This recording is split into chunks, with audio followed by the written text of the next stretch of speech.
ಪರಪ್ಪನ ಅಗ್ರಹಾರ ಜೈಲಿನಲ್ಲಿ ಇರುವ ನಟ ದರ್ಶನ್ ಅವರನ್ನ ಭೇಟಿ ಮಾಡಲು ಅವಕಾಶ ಬೇಕು ಎಂದು ಪತ್ನಿ ವಿಜಯಲಕ್ಷ್ಮಿ ಮನವಿ ಮಾಡಿಕೊಂಡಿದ್ದರು. ಜೊತೆಗೆ ಇಂದು ನಟ ದರ್ಶನ್ಗೆ ವಿವಾಹ ವಾರ್ಷಿಕೋತ್ಸವದ ಆಗಿರುವುದರಿಂದ ಈ ಭೇಟಿಗೆ ಅವಕಾಶ ನೀಡಬೇಕು ಎಂದು ಹೇಳಿಕೊಂಡಿದ್ರು. ಈ ಹಿಂದೆ ಪ್ರತಿ ಬಾರಿ ಪತ್ನಿ, ಮಗ, ಕುಟುಂಬದವರ ಜೊತೆ ಸೇರಿ ಸೆಲೆಬ್ರೇಷನ್ ಮಾಡ್ತಿದ್ರು. ಆದರೆ ಈ ಬಾರಿ ಕೊಲೆ ಸಂಬಂಧ ಜೈಲಿನಲ್ಲಿ ಇರುವ ಹಿನ್ನೆಲೆ ಸೆಲೆಬ್ರೇಷನ್ಗೆ ಬ್ರೇಕ್ ಬಿದ್ದಿದೆ. ಹೀಗಾಗಿ ಪತ್ನಿ ವಿಜಯಲಕ್ಷ್ಮಿ ಇಂದು ಜೈಲಿನಲ್ಲಿ ದರ್ಶನ್ ಭೇಟಿ ಮಾಡಲು ಅನುಮತಿ ಕೋರಿದ್ದರು. ವಿಜಯಲಕ್ಷ್ಮಿ ಮನವಿಯ ಮೇರೆಗೆ ಹಿರಿಯ ಅಧಿಕಾರಿಗಳು ಪತ್ನಿ, ಮಗ ಸೇರಿದಂತೆ ಒಟ್ಟು 5 ಜನರಿಗೆ ದರ್ಶನ್ ಭೇಟಿ ಮಾಡಲು ಅವಕಾಶ ನೀಡುವಂತೆ ಸೂಚಿಸಿದ್ದರು.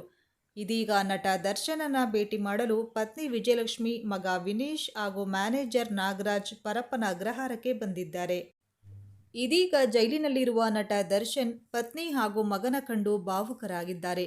ಜೊತೆಗೆ 8 ತಿಂಗಳ ಬಳಿಕ ಇದು ಮೊದಲ ಮುಖಾಮುಖಿ ಭೇಟಿಯಾಗಿರುವುದರಿಂದ ದರ್ಶನ್ ಸ್ವಲ್ಪ ಜಾಸ್ತಿನೇ ಎಮೋಷನಲ್ ಆಗಿದ್ದಾರೆ ಅಂತ ಹೇಳಲಾಗ್ತಾ ಇದೆ.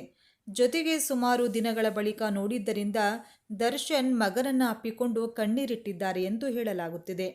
ಮೇ 15ರಂದು ದರ್ಶನ್ ಪರಪ್ಪನ ಅಗ್ರಹಾರ ಕಾರಾಗೃಹದ ಎಸ್ಪಿಗೆ ಪತ್ರ ಬರೆದಿದ್ರು.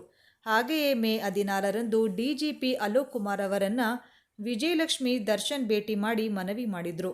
ಭೇಟಿಯ ವೇಳೆ ಸುಪ್ರೀಂ ಕೋರ್ಟ್ನಲ್ಲಿ ಜಾಮೀನು ಸಿಗದ ಹಿನ್ನೆಲೆ ಮಾನಸಿಕವಾಗಿ ದರ್ಶನ್ ಕುಗ್ಗಿದ್ದಾರೆ ಅಂತ ಪತ್ನಿ ವಿಜಯಲಕ್ಷ್ಮಿ ತಿಳಿಸಿದ್ದರು. ಇನ್ನು ಇದೇ ಕಾರಣಕ್ಕೆ ಒಳ ಸಂದರ್ಶನಕ್ಕೆ ಜೈಲಧಿಕಾರಿಗಳು ಅವಕಾಶ ನೀಡಿದ್ದಾರೆ ಅಂತ ವರದಿಯಾಗಿದೆ. ಇನ್ನು ದರ್ಶನ್ ಭೇಟಿ ವೇಳೆ ಹಣ್ಣು ಸೇರಿದಂತೆ ಮನೆಯ ಪದಾರ್ಥಗಳನ್ನು ಕೊಂಡೊಯ್ಯಲು ಅವಕಾಶ ನೀಡಲಾಗಿದೆ. ಹಾಗೆಯೇ ಮನೆಯಿಂದ ತರುವ ಎಲ್ಲ ಪದಾರ್ಥಗಳನ್ನು ಸ್ಕ್ಯಾನ್ ಮಾಡಿ ಸಂಪೂರ್ಣ ಪರಿಶೀಲಿಸಿ ದರ್ಶನ್ಗೆ ಕೊಡಲು ಅವಕಾಶ ನೀಡಲಾಗಿದೆ.